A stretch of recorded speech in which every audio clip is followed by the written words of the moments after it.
They announced the nominations for the writers, music writers 2025, and the list has some heavy hitters. I don't remember all of them, but some notable ones. Who caught your eye? They had like Sheryl Crow, George Clinton, Janet Jackson, NWA, and Eminem, and I think there's 3 or 4 that I'm forgetting, but those all are part of the nominees for the Hall of Fame of Writer Hall of Fame. That's what's up. So it's a good little package of. Is there a? It's crazy that it's NWA as a collective too, as opposed to like the individual members within.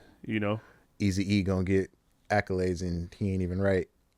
So at least no, maybe not at that time. Not initially. Yeah. I know Cube wrote a lot of that. Cube and Ren and. Is there? And God forbid, I hope there's not. Is there a hip hop Hall of Fame? I believe there is. Like they got a Rock and Roll Hall of Fame. I know there's a Rock and Roll Hall of Fame. I believe there's a Hip Hop Hall of Fame. That would be. I feel like there should be if there isn't. Yeah, but I feel like there is. There should be. But I feel like I do feel like the more known and more noted one is the rock and roll one. Yeah. Which and it's funny too because certain people get inducted. Like I remember when LL got inducted. That was dope. Obviously, Run DMC, and other hip hop acts that got inducted. I heard there was like controversy, like people weren't okay with that it was called the Rock and Roll Hall of Fame. It should be for rock and roll. I'm like, I feel like when it was named, it was just named because time frame, era, music. I mean, and most people, when you thought about artists, it was like, oh, you're a rock star. Regardless of what you did, you're a rock star. Yeah, you could be a blues singer or something. Oh, you're a rock star. You know what I mean? Yeah. Like for the most part, I mean, it was just a generic term. I mean, we even had songs, "Party Like a Rock Star." Right. So, but can't do that now. I think that I don't know if it should be called the Rock and Roll Hall of Fame anymore. I think it should just be called the Music Hall of Fame, and there should be branches. You're in the hip hop part of the hip hop wing of the Music Hall of Fame, and you're in the writers of the hip hop. So I don't know. Maybe it's too complicated. Maybe, but. If don't nobody else do it, who do you think? And it doesn't have to be hip hop. Anything. Who do you think are notable writers that may or may not already be in the Writers Hall of Fame? But who are some notable music writers that you're just like, these dudes are classic, or this girl is classic, or like who's a writer that really stands out? Like, I don't know. I'm kind of I don't really pay attention to writers, so I can't really say. Like I know Pharrell's written a lot of good songs. So and Jay-Z writes for a lot of people. Jay-Z writes for a lot of people. M writes for people. Yeah. He's already nominated. Yeah. DOC? Yeah, like I couldn't even tell you what he wrote. So I feel like DOC. Because I mean, I've only recently started getting into and paying attention to lyrics. Prior to that, it was mainly the beat. Like if it didn't even, I could know a song beat by beat and have no idea what the lyrics are. Because I was more interested in how it made me feel versus what they were saying. Okay. So let's go at this angle.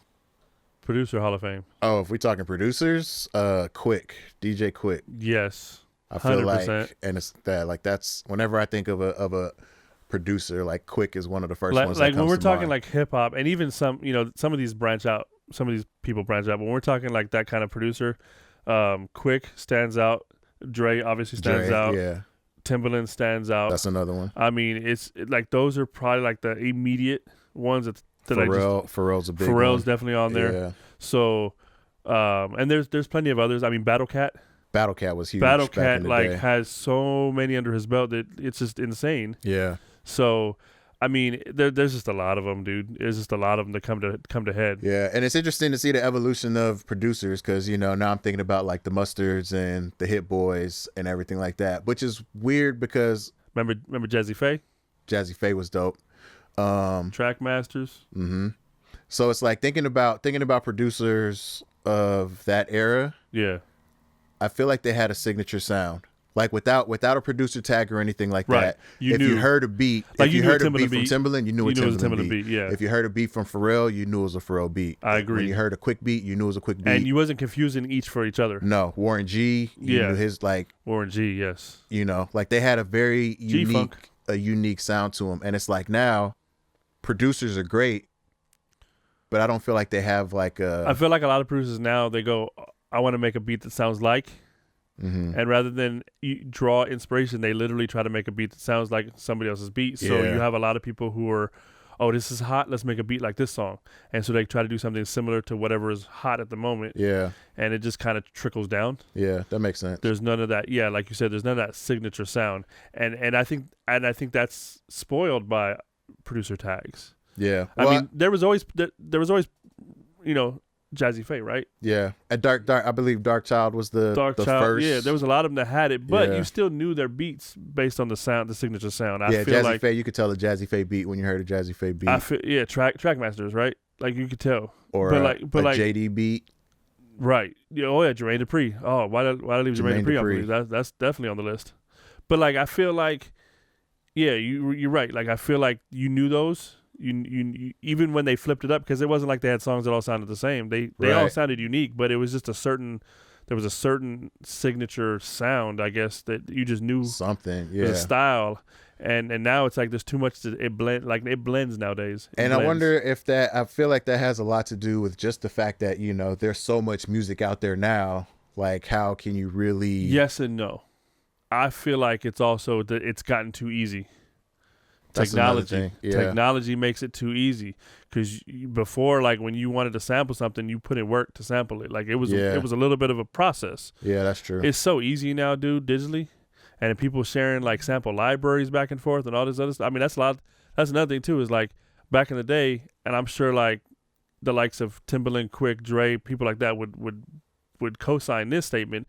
But you had your secret libraries, you had your sounds, you had your banks, Yeah, and that's what it was. And like now, I feel like people share. the access is. Oh, let me get that 808. Oh, okay, let me do. You know what I mean? Yeah, Or the here, access is let a me lot send higher. you this library.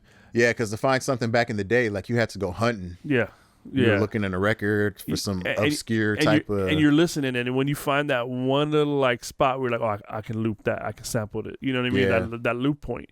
Now it's like you said, it's just so easy digitally, man, and it's so much less work, and just the process of making a beat is just so much less work than it used to be. It's not that it's not work; it's still work. You still got to have some talent, you still got to Yeah. have some rhythm, Yeah, but it's the just the tools are there to make it so much it's easier. just easier. Yeah. When you think about some of those classic '90s and 2000s records, that you're talking about the Dre's, the Timbos, the JDs,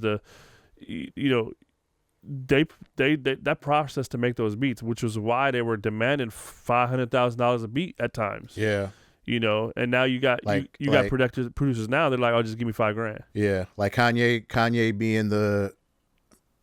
I don't want to.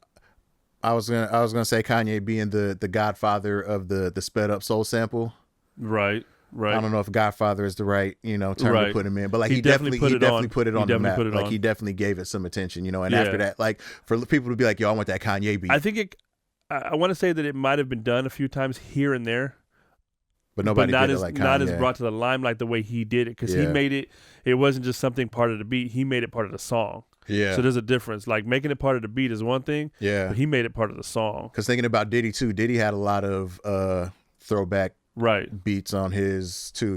Like Right, Juicy. I'll be missing you, Juicy.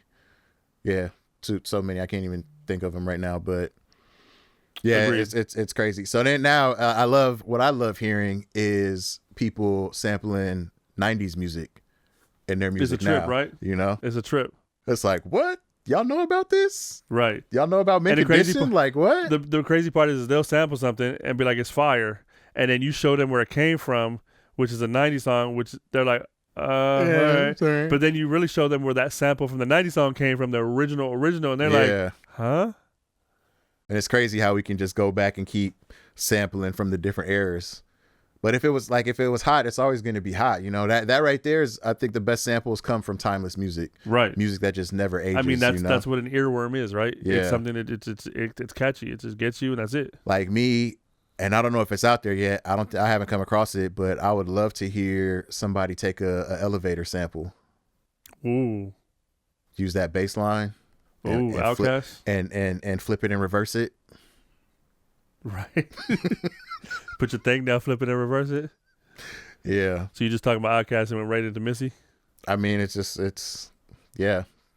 Another dope lyricist, another dope writer, Missy, because she wrote for a lot of people too. Yeah, Didn't she? I mean, Missy is a hell of a talent.